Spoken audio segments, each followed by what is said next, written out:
I, 34M, never thought I'd be writing a post like this.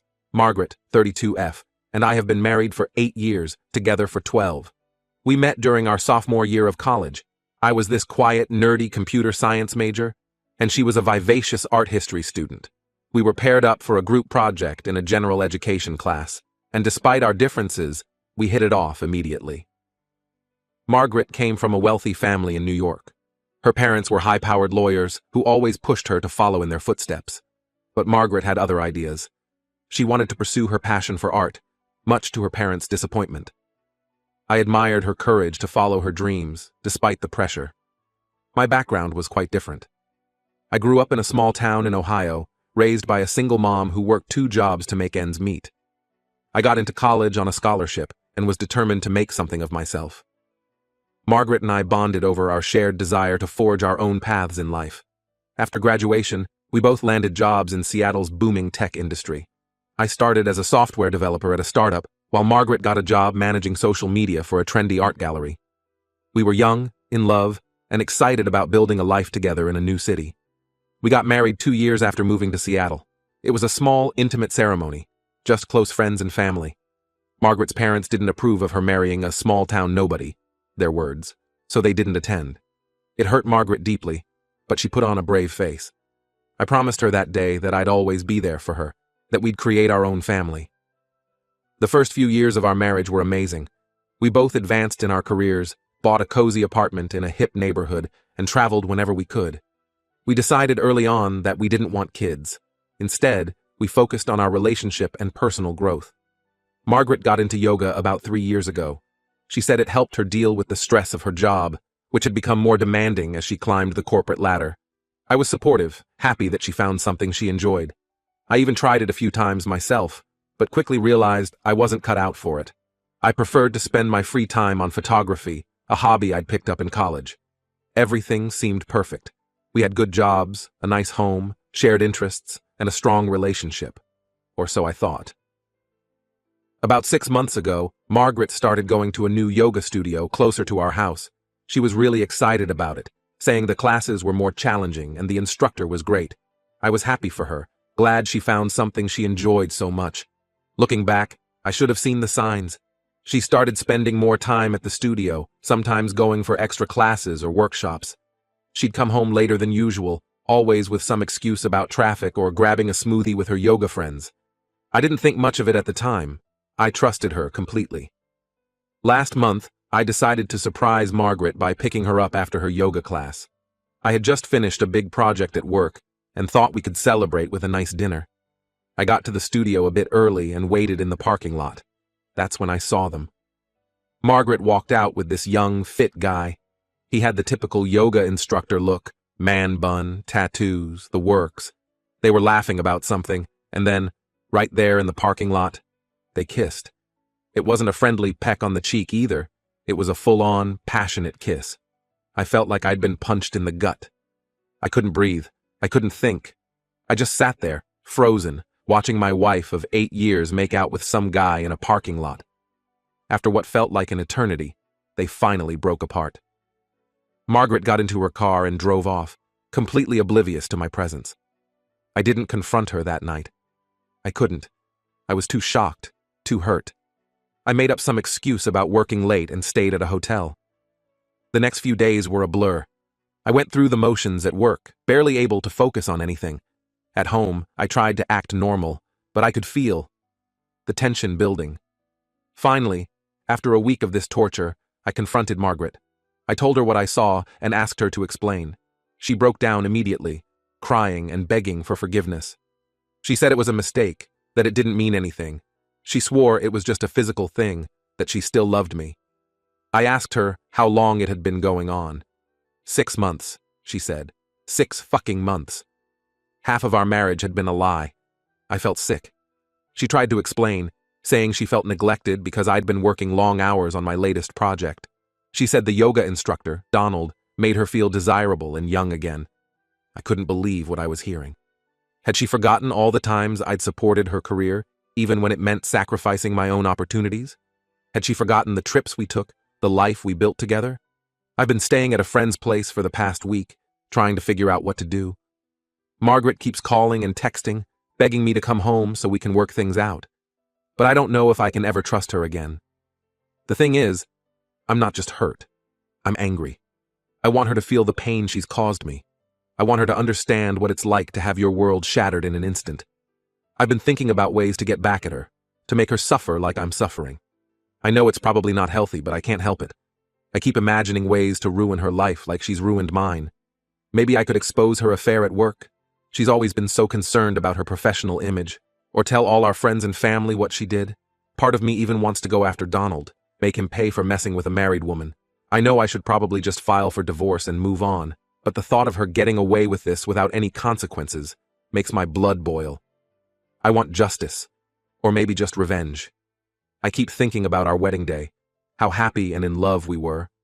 I remember promising to always be there for her, to be her family. Now I feel like a fool for believing in those promises. So Reddit, what do you think? Am I crazy for wanting to get back at her?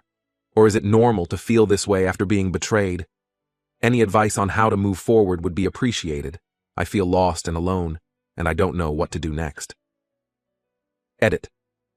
Thanks for all the responses. I'm reading through them and trying to process everything. To those asking why I haven't filed for divorce yet, I'm working on it. I've contacted a lawyer and I'm gathering all the necessary documents.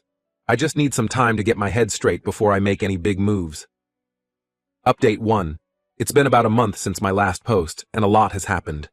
First off, I want to thank everyone for their advice and support. It really helped me get through some dark days. I decided not to go through with any elaborate revenge plans.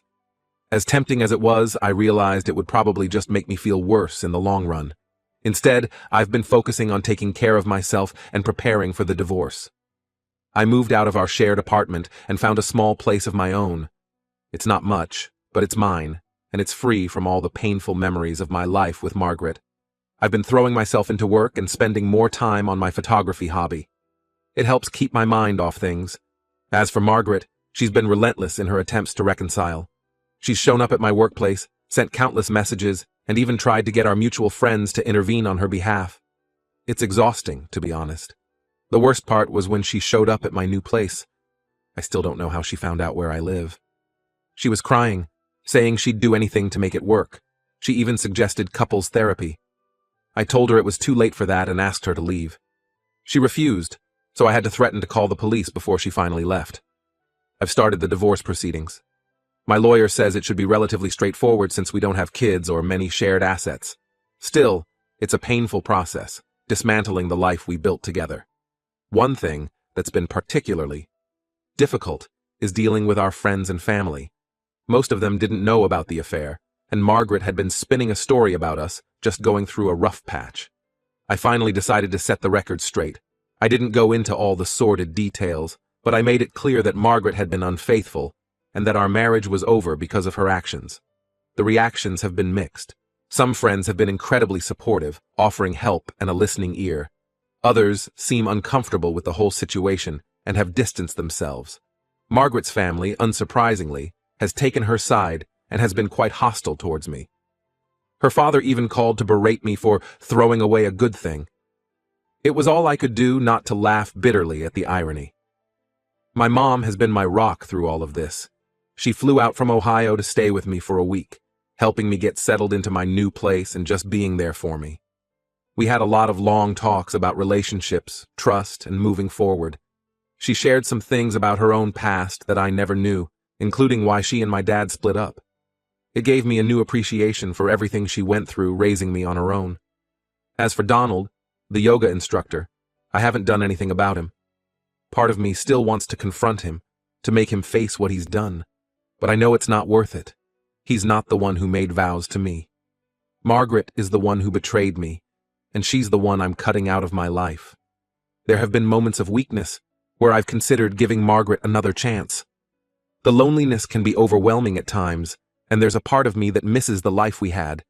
But then I remember the look on her face when I confronted her about the affair, and I know I can never trust her again.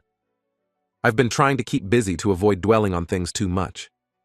I signed up for a local photography class, hoping to improve my skills and maybe meet some new people. It's been good to focus on something creative and challenging. Work has been both a blessing and a curse. On one hand, it's a welcome distraction. On the other, it's hard to concentrate sometimes when my mind keeps wandering back to Margaret and the affair. My boss has been understanding, thankfully. I finally told him what was going on, and he's been great about giving me some flexibility with my hours. For now, I'm taking it one day at a time. Some days are better than others. I'm trying to focus on the future and rebuild my life. It's not easy, but I know it's necessary. I've been thinking a lot about what I want for my future. Before all this happened, Margaret and I had been talking about starting our own business together. Now, I'm wondering if I should pursue that dream on my own. It's scary to think about, but also exciting. I'll update again when there are significant developments in the divorce proceedings or if anything major happens. Thanks again for all your support, Reddit. It means more than you know. Update 2. It's been another couple of months, and I wanted to give you all an update on my situation.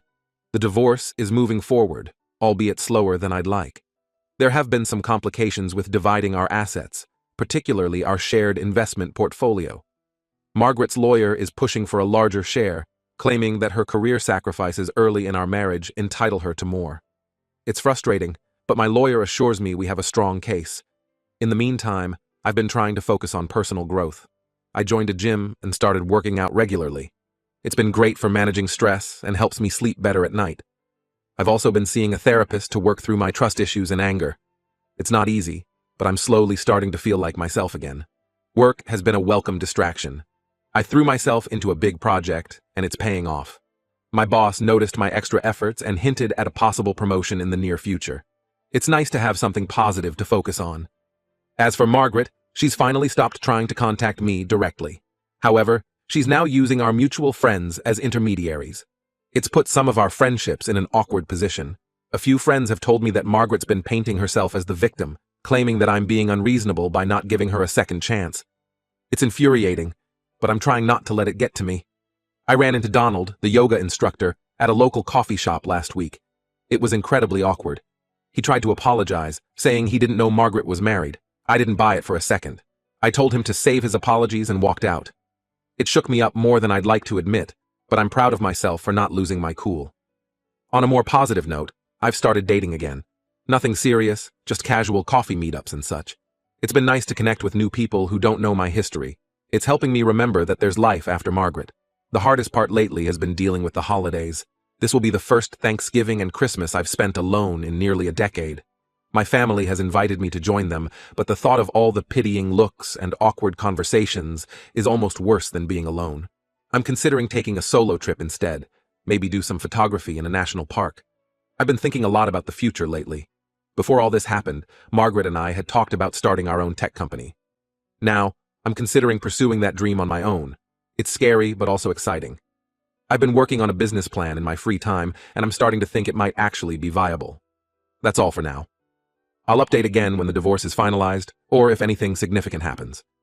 Thanks again for all your support, Reddit. It's been a huge help during this difficult time. Update 3. Hello everyone. It's been about 6 months since my last update, and I wanted to share some final thoughts on this chapter of my life. The divorce was finalized last month. It was a long and draining process, but it's finally over. In the end, we settled on a fairly equal division of assets.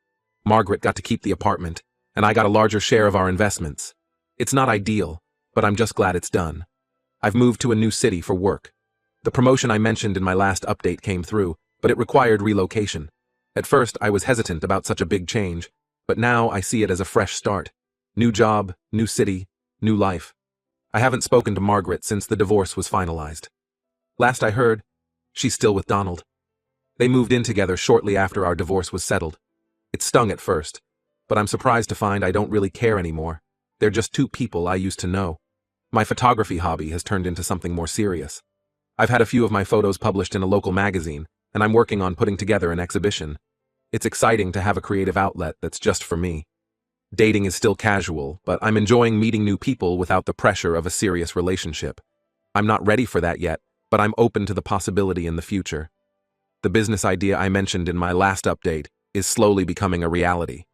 I've been working on it in my spare time, and I recently pitched it to a few potential investors. They seemed interested, so who knows? Maybe in a year or two I'll be running my own company. My relationship with my mom has gotten even stronger through all of this. We talk almost every day now, and she's planning to visit me in my new city next month. It's nice to have that solid family support. I still have moments where I think about Margaret and our life together. Sometimes I miss the good times we had. But then I remember the betrayal, the lies, and I know I made the right decision. I'm building a new life now, one that's entirely my own. To anyone going through something similar, hang in there. It gets better. Focus on yourself, surround yourself with supportive people, and don't be afraid to ask for help when you need it. This will be my final update on this situation. Thank you all for your support and advice throughout this journey. It's meant more than you know.